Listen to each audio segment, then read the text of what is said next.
বটদ্ৰা থানত কেলেংকাৰীৰ অভিযোগ উত্থাপন হৈছে। থান পৰিচালনা সমিতিৰ সভাপতি কাৰ্যকৰী সভাপতিৰ বিৰুদ্ধে এই অভিযোগ উত্থাপন হৈছে। আন 2 সদস্যৰ বিৰুদ্ধেও অভিযোগ আৰু সম্পাদক ত্ৰিকেন্দ্ৰজিৎ দেৱগোস্বামীৰ সহি জালিয়াতিৰে ধনৰ লেনদেনৰ অভিযোগ উত্থাপন হৈছে। বুজন পৰিমাণৰ ধন আত্মসাত কৰা অভিযোগ তুলিলে গোস্বামীয়ে। কাকো নজনোৱাকৈয়ে প্ৰণামী বাকচৰ ধন নিজৰ হাতত ৰখাৰো অভিযোগ উত্থাপন হৈছে। সকলো টুকি সহায় বিচাৰিলে ভকত বৈষ্ণৱ তথা অসমবাসী ৰাইজৰ। দুৰ্নীতিৰ বাবে এছচিৰ নিৰ্দেশ মৰ্মে তদন্ত সমিতিয়ে পৰিচালনা কৰি আছে। যেহেতু থানখন আৰু উচিত তদন্ত সমিতিয়ে পৰিচালনা কৰি আছে থানখন আৰু এই কেলেংকাৰীৰ এতিয়া উচিত তদন্তৰ দাবী তুলিছে থান পৰিচালনা সমিতিয়ে। পাৰ হৈ গ'ল, উৎসৱ পাৰ হৈ গ'ল, শংকৰ উৎসৱ পাৰ হৈ গ'ল, ফাকুৱা পাৰ হৈ গ'ল। এতিয়া আমাৰ শেষ মুহূৰ্ত, আমাৰ মে' মাহত আমাৰ কাৰ্যকাল শেষ। তাৰপিছত এতিয়ানো এই কথাটো কিয় আহিল? মোক যে মোৰ ওপৰত যে ব্লেমটো দিলে, ইয়াতে কোনোবাই প্ৰশ্ন কৰিছে। যোগেন্দ্ৰ নাৰায়ণ দেৱ মহন্ত পূৰ্বৰ যিখন সমিতি, সেই সমিতিখনৰ সভাপতি তেখেতে দিছে। আৰু এজাহাৰত সেইটো লিখিছে। মোক অচিয়ে এজাহাৰখন দেখুওৱা নাই।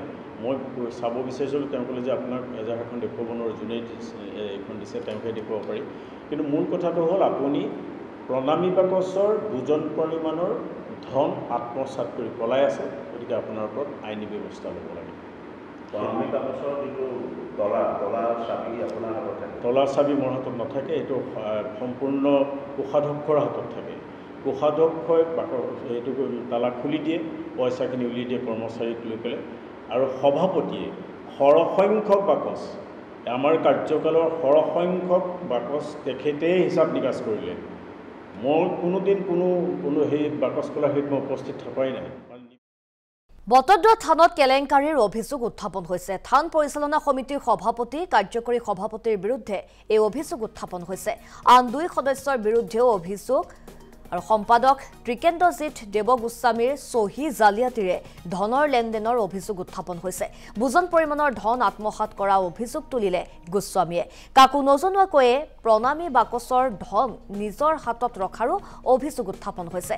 সকলো টুকি সহায় বিচাৰিলে ভকত বৈষ্ণৱ তথা অসমবাসী ৰাইজৰ। দুৰ্নীতিৰ বাবে এছচিৰ নিৰ্দেশ মৰ্মে তদন্ত সমিতিয়ে পৰিচালনা কৰি আছে। যেহেতু থানখন আৰু উচিত তদন্ত সমিতিয়ে পৰিচালনা কৰি আছে থানখন আৰু এই কেলেংকাৰীৰ এতিয়া উচিত তদন্তৰ দাবী তুলিছে থান পৰিচালনা সমিতিয়ে। পাৰ হৈ গ'ল, উৎসৱ পাৰ হৈ গ'ল, শংকৰ উৎসৱ পাৰ হৈ গ'ল, ফাকুৱা পাৰ হৈ গ'ল। এতিয়া আমাৰ শেষ মুহূৰ্ত, আমাৰ মে' মাহত আমাৰ কাৰ্যকাল শেষ। তাৰপিছত এতিয়ানো এই কথাটো কিয় আহিল? মোক যে মোৰ ওপৰত যে ব্লেমটো দিলে, ইয়াতে কোনোবাই প্ৰশ্ন কৰিছে।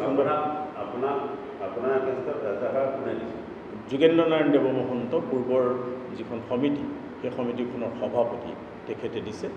আৰু এজাহাৰত সেইটো লিখিছে। মোক অচিয়ে এজাহাৰখন দেখুওৱা নাই। মই চাব বিচাৰিছিলোঁ, তেওঁ ক'লে যে আপোনাক এজাহাৰখন দেখুৱাব নোৱাৰোঁ, যোনে এইখন দিছে তেওঁকে দেখুৱাব পাৰি। কিন্তু মূল কথাটো হ'ল, আপুনি প্ৰণামী বাকচৰ বুজন পৰিমাণৰ ধন আত্মসাত কৰি পলাই আছে। গতিকে আপোনাৰ ওপৰত আইনী ব্যৱস্থা ল'ব লাগে। তলাৰ চাবি মোৰ হাতত নাথাকে, এইটো সম্পূৰ্ণ কোষাধ্যক্ষৰ হাতত থাকে। কোষাধ্যক্ষই এইটো তালা খুলি দিয়ে, পইচাখিনি উলিয়াই দিয়ে কৰ্মচাৰীক লৈ পেলাই। আৰু সভাপতিয়ে সৰহসংখ্যক বাকচ, আমাৰ কাৰ্যকালৰ সৰহসংখ্যক বাকচ তেখেতেই হিচাপ নিকাচ কৰিলে। মই কোনোদিন কোনো সেই বাকচ খোলা হেৰিত মই উপস্থিত থকাই নাই।